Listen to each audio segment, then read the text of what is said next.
Kia ora, Gemini. Thanks for joining me.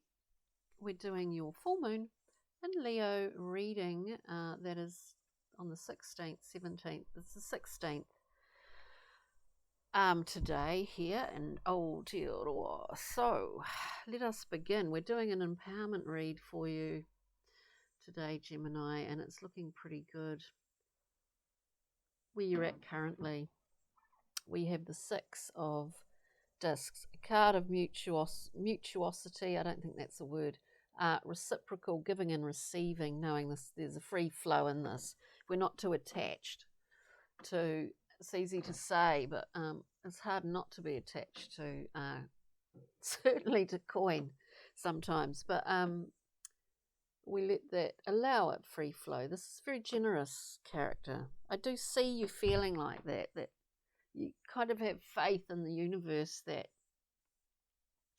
you know, whatever's been given out comes back in, that sort of reciprocity.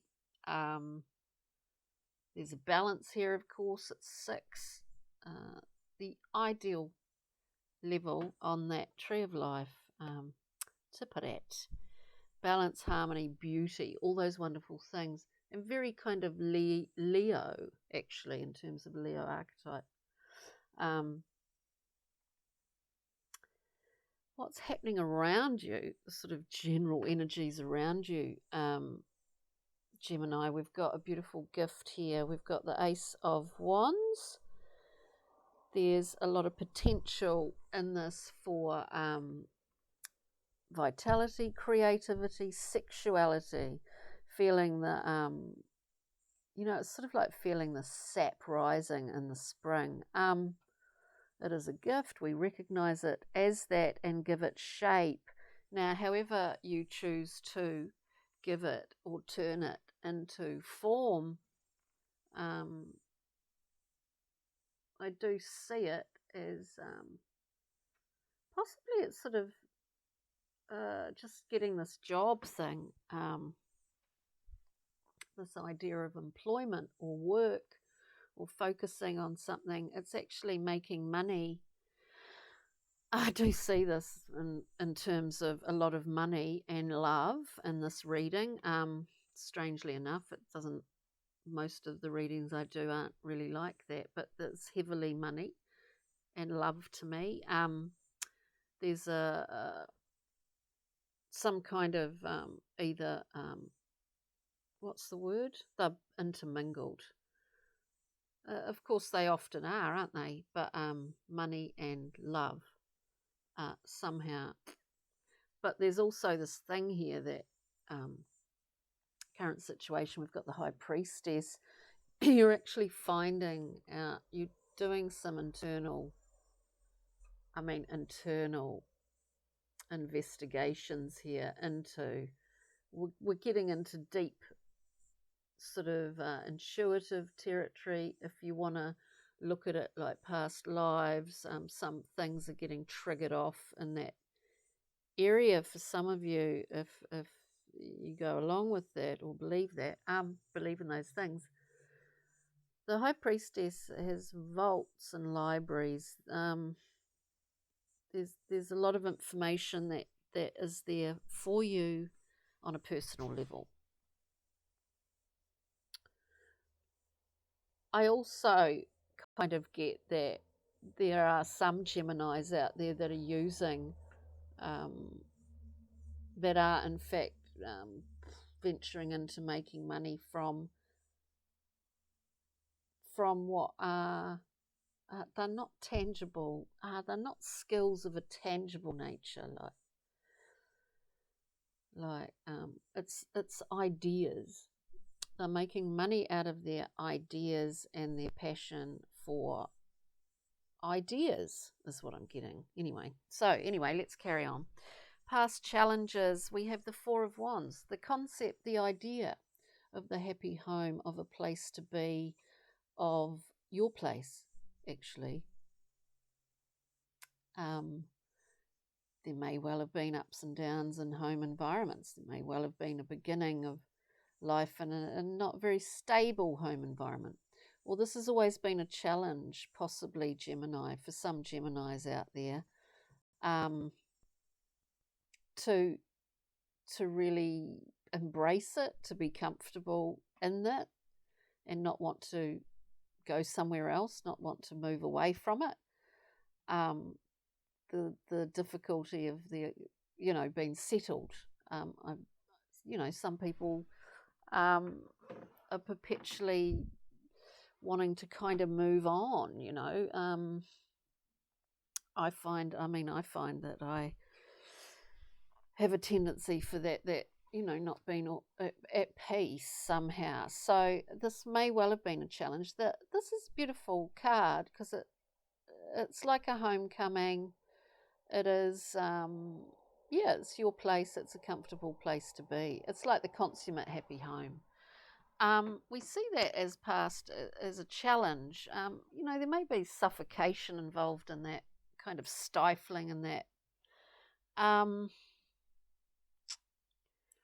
And here we are, Queen of Cups sits in the present, looking lovingly at that card. And then in the future, we've got the Two of Cups, being sort of, distracted by each other. This too is a card of choice primarily, as the Lovers is. But it is about a mutual giving, receiving, not only to others, but to one specific person. Or we've got two people here sharing their cups. So to me, it is a relationship card. I do see in the central point, when you look at this, is the way that they came out, that, possibly there's a moving away from, or a moving into, actually, a sort of coupled home, a new home, or issue with not wanting to be, actually. The Queen turns her back on that choice. Look at it whatever way you makes sense for you, Gemini. Anyway, options and advice. Here, there's a lot of internal work going on. There's a gift of how do you utilize your passions? How do you utilize your intrinsic skills? And I do feel it's not so much this tangible thing. There's a generosity of information, actually, is what I see here. There's a generosity of information. There could be a relationship thing where, it's like there's a level of suffocation. There's a need to be independent, or I don't know, I just get that. Anyway, options and advice. We have the Page of Pentacles. This indicates, this is a slow-moving, earth-based page or prince. There's a message here. It's actually quite a confusing reading. It's as if this central point is looking back in time, and yet this is the future. We've been, I don't know, maybe had enough time to investigate this beautiful High Priestess here. Our records. We know where we want to go. There's I hate to say it, but there is a kind of, let's put it this way, more of a past life connection here. And there's always a contract within that. There's always a contract within that. And it's not like it's not like, you're predestined to not be together or to be together. There's just a contract in there. And you know what that is when you've investigated that aspect of your connection to that high priestess within the high priestess, within her domain. You understand what that is. Gemini, anyway, I'm digressing. Options and advice. We get a message coming through here in a very reliable way, very earthbound way. How best to, what do we need to cultivate within ourselves? The ability to look after ourselves, to move to calmer places that are more conducive for us. As much as this is sort of about, there's a level of security and comfort in terms of relationship within this reading, there's also a need to remove oneself, which is kind of interesting. That there's a big, big world out there full of a lot of different people, you know. Anyway, that's just what I get. So, cultivation, what we need to cultivate, the Six of Swords. Calmer place. A more conducive port. Isn't it? A more conducive port. It does indicate more peace mentally, you know, being a sword card. It is about finding that within yourself. As I said before, the sort of, the home, you know, this always been restless, never feeling totally sort of at peace. We find a level of mental peace in this card. And what does it do for us? The key for this reading, empowerment reading, is to embrace this. It's okay.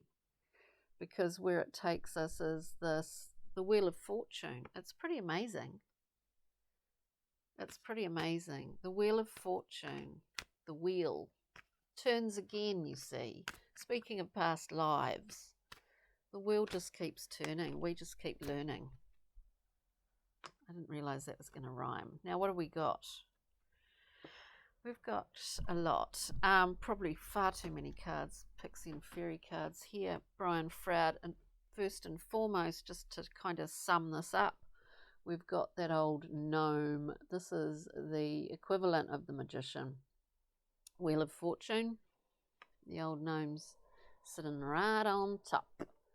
I wonder if he's got his hand on the dial thing.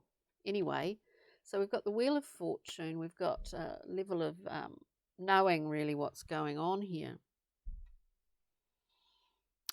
Expressing, clear, honest expression from the center of will here. We need to embody these energies. This is will. We need to embody that. Express clearly. This can be about sort of sign language as well. So there's a translation involved in Arval Parrot. It can be semaphore, you know, like there is something about sign language within this that by exerting our will, you know, we're really, I mean, we're showing what that is in the physical world, aren't we? By doing that. By doing that, we do move to a calmer place of sorts. And then, or a more peaceful place. Then we have Guardian at the Gate. So I do think, Gemini, whatever's going on for you, these are incredibly general readings. Of course, all readings on YouTube are. We're going through a wee bottleneck. And this journey has been going for quite a while. This is just one episode of many bottlenecks. But it's uncomfortable and it's tight. But we're squeezing through it. This is a whole new thing. When I pull the deck out, what do we get? How very Leo this is for you, Gemini. We get Soulless, who I call Daniel Craig card. This is pure God force, solar force, will force. May that force be with you, dear Geminis. at this time. So take good care. See you next time. Cheers for that, and check out your other, if you know what your moon, ascendant, Venus and Jupiter are, and do check them out. We'll see you for the next new moon, or possibly, yeah, for the next new moon. Okay, bye.